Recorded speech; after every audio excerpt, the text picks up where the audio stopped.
In this demo, I will show how you can troubleshoot your lab environment using Quali's CloudShell Sandboxes and Atlassian's Jira issue tracking system. Before we get started, let's review the end-to-end flow.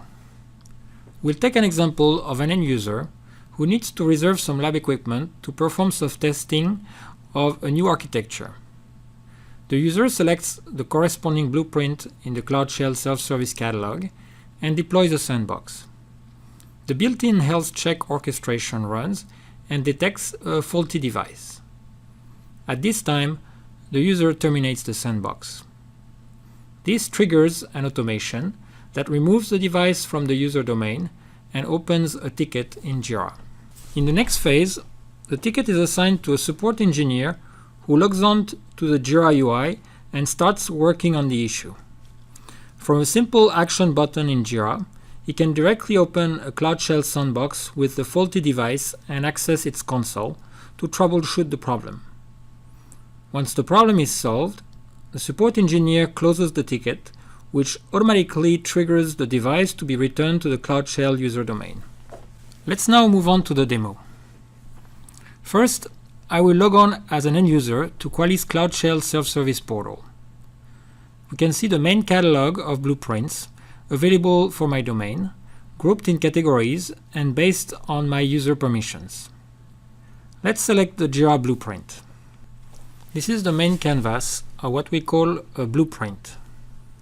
A blueprint represents what a setup or topology will look like once it is deployed.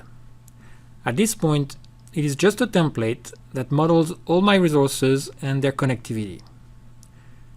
The blueprint shows a couple of resources in dotted lines called abstract resources. They represent a desired type of resource that will be selected at reservation time from the pool of available resources based on criteria such as model, connectivity, version, or any custom parameter value. Now, when I select reserve, I get a form asking me when do I want to use this blueprint and how long do I need it. I could schedule this in the future or even on recurrence, but I will just reserve it now for 2 hours. Now that I have reserved the blueprint, this is called an active reservation or sandbox. CloudShell has secured all the matching resources needed based on the selection criteria of each abstract. They are now reserved and locked so others cannot use them at the same time. Next, I will open the command pane to display the available orchestration commands. I will run the health check command to verify proper connectivity to all resources in the sandbox.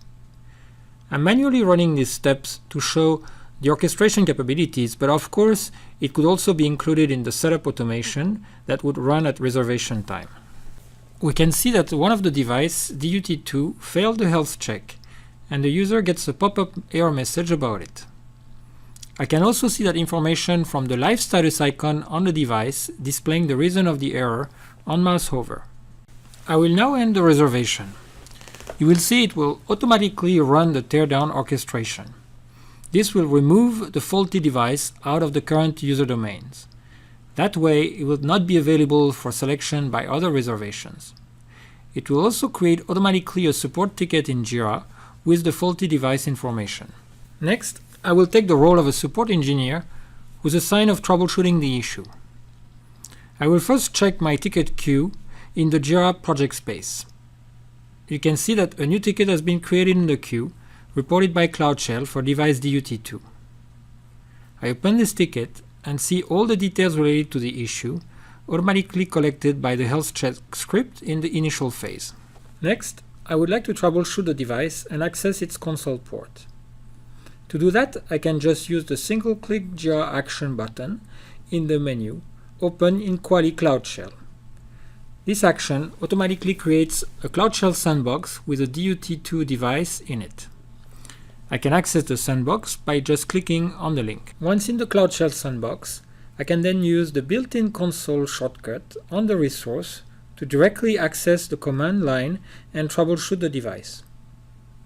I could also run other resource automation commands if needed, such as upload new firmware version or restore an older configuration. Let's now terminate this sandbox and assume I was able to figure out the problem. Going back to the Jira console, I will just add a comment about the resolution and change the ticket status to done. This workflow action will direct CloudShell to move the resource back into the original user domain and reset its status to operational. If I go back to the CloudShell portal and log in with the end user credentials, we can see that DUT2 is now visible in my domain. In summary, in this demo, we've shown how you can eliminate friction points for the QA engineer and the support engineer and streamline the process of troubleshooting a device by using the combined power of Quali's CloudShell and Atlassian's Jira.